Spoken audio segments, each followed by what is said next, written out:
And I would like to read some of the testimony that was offered by Dr.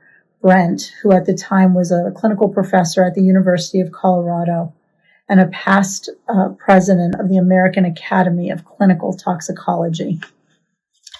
During his testimony, Dr. Brent stated, and I'm going to read this word for word, so forgive me for looking away from the camera.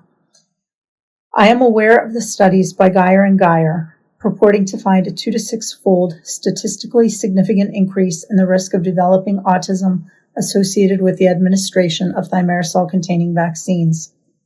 These studies are methodologically flawed and nearly impossible to interpret, and their results and reported correlation coefficients are highly implausible. In fact, such prestigious bodies as the 2004 Institute of Medicine, the American Academy of Pediatrics, the Centers for Disease Control and Prevention, and the World Health Organization have reviewed the Geier and Geier studies and found them unconvincing and uninformative on the question of the hypothesized association between thimerosal-containing vaccines and autism spectrum disorder diagnoses.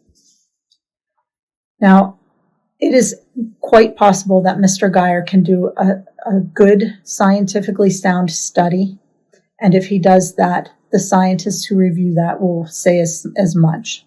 But it is also quite possible that Mr. Geier will present data and draw conclusions that are not scientifically valid. And for that reason, we all need to make sure that we don't just take what he says as his conclusions at face value, but that we rely on scientists to review those studies carefully and point out the strengths and weaknesses of Mr. Geier's work.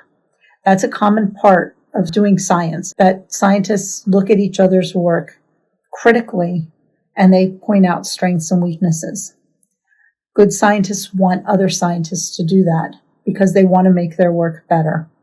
So let's hope that when Mr. Geier's study comes out in the coming months, that it's reviewed by other scientists and that we can rely on what the conclusions are based on a legitimate scientific conversation around the strengths and weaknesses of those studies.